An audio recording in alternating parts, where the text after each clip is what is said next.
Hello, friends and fellow solo artists. My name is Avery Bulk. My show is called Girl in Reverse, a Feminine Rage Manifesto, and it is playing at the Hollywood Fringe at the Zephyr Theater on Melrose Ave tomorrow, June 14th, June 22nd, and June 30th, so I hope to see you there. I am here today to talk to you about self care. Self care is something that I think many of us, especially artists, especially when we're doing a solo show, can easily overlook or forget about. And it is something that is so important, especially when we are doing this type of work, because so much of the work of doing a solo show falls on the artist, apropos to the type of work it is, the nature of the work. But it's just, there's so much going on, there's so much chaos, so much to do that I think we can just easily forget about or overlook are things that we need to do to take care of ourselves. And so today I'm going to share with you some things that I wish I'd known the first time I put up my show, and I hope these things will help you as you prepare to put up your solo show, whether it's your first time or your 50th time, before, during, and after you go through the process. So the first thing I would say that's very important is definitely doing things to keep your energy grounded, especially if you're in an unfamiliar place. Like myself, I'm not from Los Angeles, I'm from Phoenix. So anytime you're anywhere that's unfamiliar, your energy is automatically going to be more anxious, more flustered, more, you're just not as aware of your surroundings, as certain, as comfortable. So it's going to throw you. It definitely threw me the first few times I came here. So I'm more used to it now, but still, because it's not where I am every day of my life, it's still not, there's a lot of things that I'm not used to. So one of the things I would say is do as much as you can as far advance, as far in advance as you can. So for example, like printing your promotional materials, your flyers, your posters, your programs, if you can, get that all done before you leave, because things like that can take up so much time, and time is different here. Especially like rush hour traffic. Like something that would take me 10 minutes back home would probably easily take me a good 20 to 30 minutes here. So I'd say it's better just to get that out of the way before you depart for wherever it is you're going to do your show.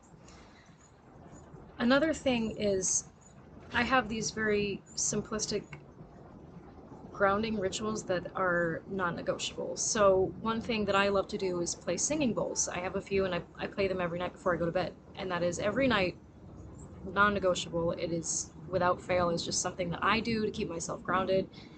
I would also suggest meditation. And there are some very simplistic breathing exercises you can do. Things that I do every night before bed. Try to do every day too. I'm not usually awake in the morning, I'll be real, but whenever I wake up, just to keep myself grounded, to keep my energy calm and focused for whatever I need to do for the day. Now there's obviously the basic stuff like staying hydrated, sleeping enough, eating well, eating enough, and beyond that, I would say something that's worth considering, that this is something I have not done, but I have heard that it is something that people do.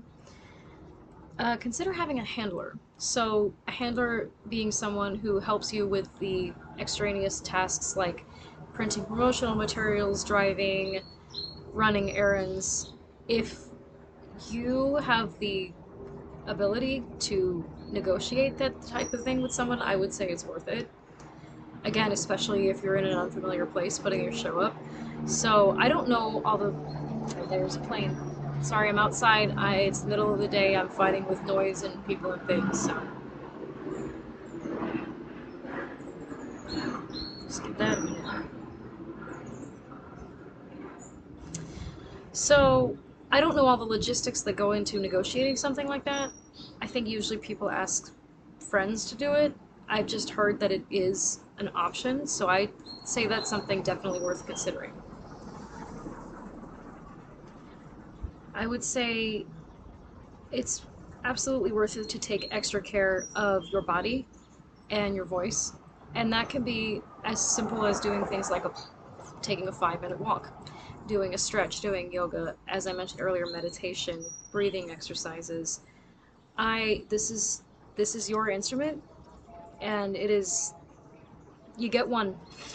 You get one body. So I that's my philosophy. That's what I remind myself of constantly. It's like I have exactly one of these, and I'm gonna do whatever I can to take care of it and keep it in optimal shape for this immensely exhausting task that I've chosen to take on.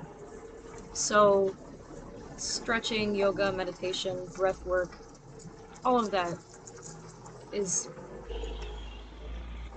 Sorry, this loud car is really distracting. Absolutely worth it. And there are lots of YouTube tutorials and little things you can look up to help you with simple stretches and things. I have my own stretch routine that I do. Also, foam rollers are great. Like those big muscle foam rollers are really nice for like working out the extra tension you're building up. I know I have a lot of it, so those are helpful to me as well.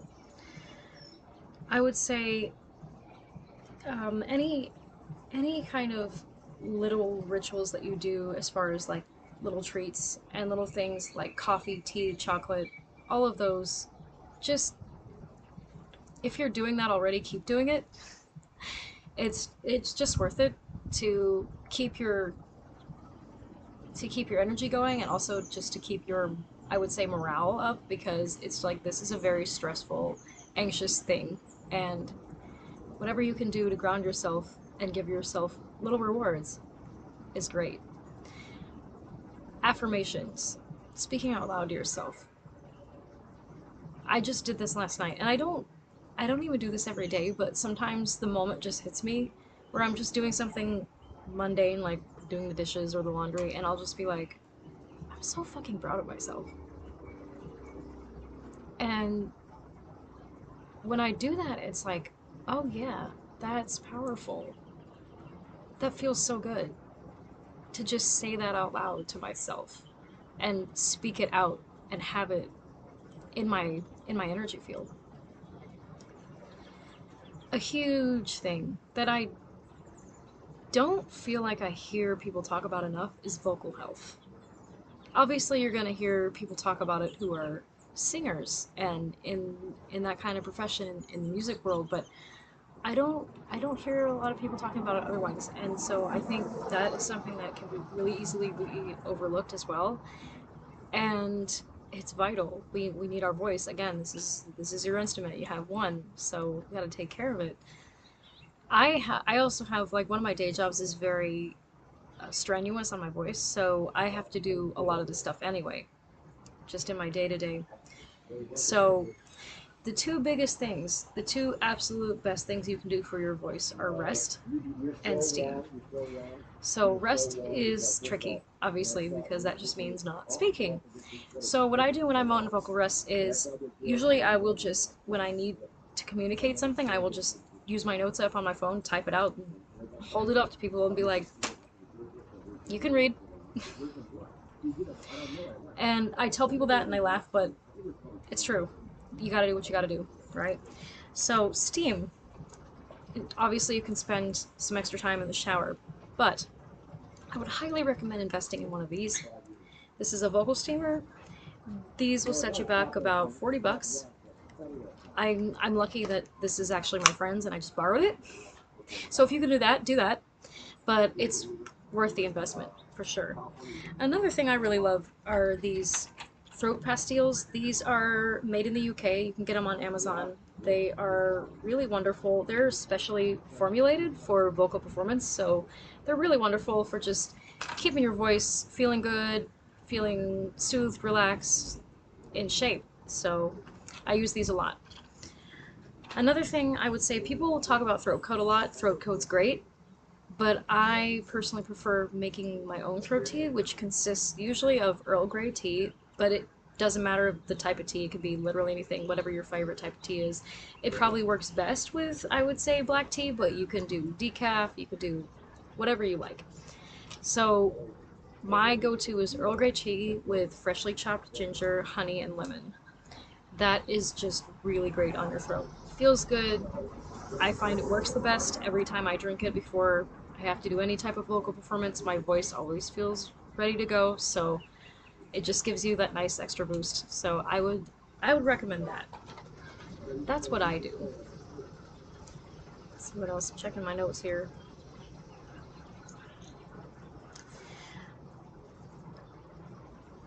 Another huge thing that I didn't I didn't hear anything about this until the first time I put up my show, which was in December, and my friend, who was a well-versed solo artist, she told me, be prepared because you're going to have a huge dopamine adrenaline spike, and then it's going to drop.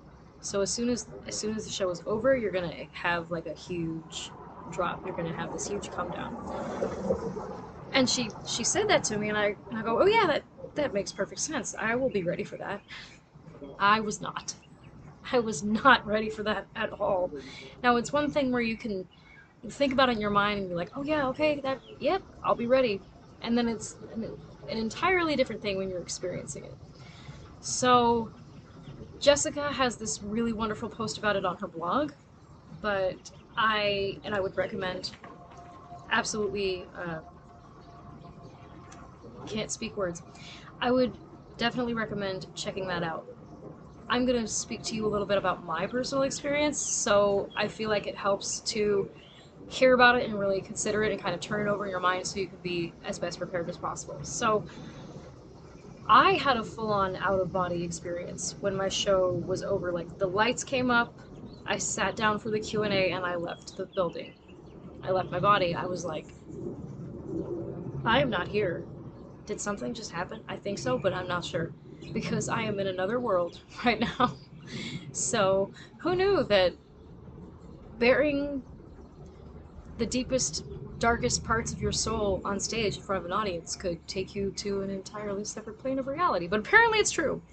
So, and I've never heard anyone else say they had that type of experience, but I can't be the only one. So, just be prepared that I would say let go of any expectations of how you think it's going to go, because I definitely didn't do that myself. I had this whole idea of what it was going to be like. I was like fully expecting to feel high and elated, and I was just, in my mind I saw myself going like, oh my god, I just did this incredible thing and I feel so good and I can't believe I did it and I'm so proud of myself and I'm so happy and oh my god, let's go have a party.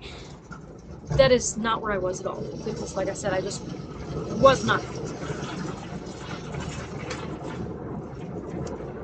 there. So, oh, and it's playing.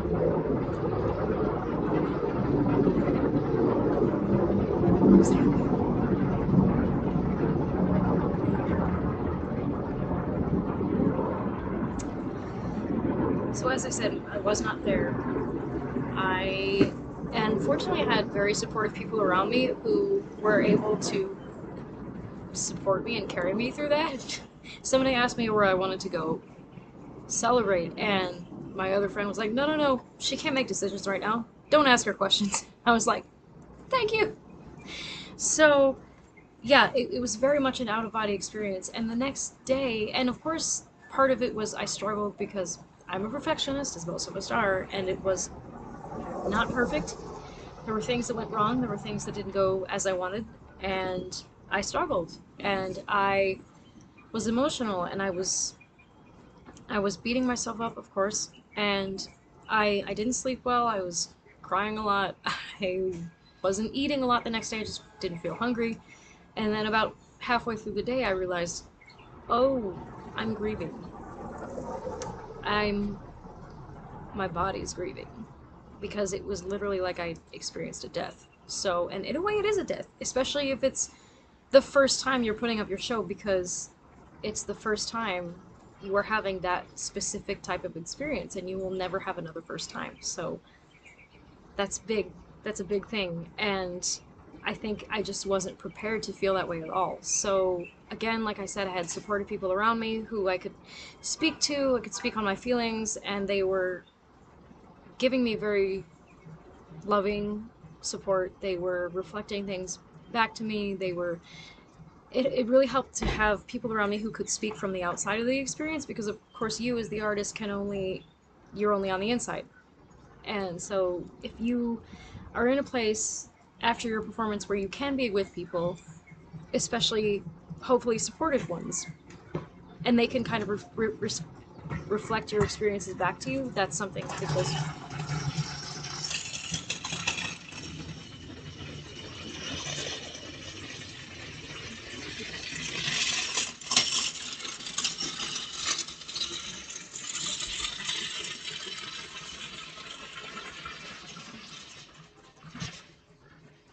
that is something I think that is uh, really valuable.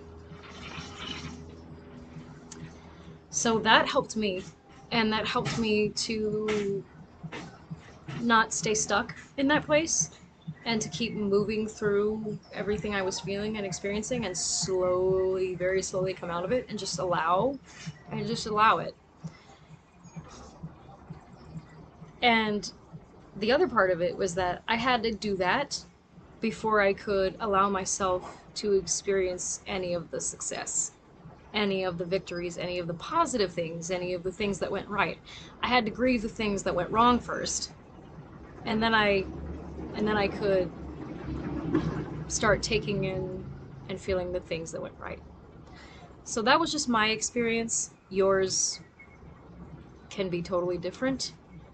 It probably will be. It might, I don't know. It's just that was mine, so I feel like that is something worth considering, just like taking into account like, oh, this could possibly be my experience too. So I'm saying too many words. I think you understand what I'm saying. So that is basically all I wanted to say. I hope these things have been helpful to you as you prepare for your process, as I said before, during and after your performance, and especially after. Just take care of yourself, be kind to yourself. This is another thing I should mention is I really underestimated the size and magnitude of what I was doing. Don't do that. Don't don't downplay it. Don't shrink it. It's huge. It's massive. It's it's worth every bit of energy and everything that you're investing into it. So just remember that, because I easily forget that. So I'm saying this as much for you as I am for me. Don't forget that. Don't shrink it. Don't lie to yourself about what it is. Own it, do it, and be good to yourself. Thank you so much for watching, and take care.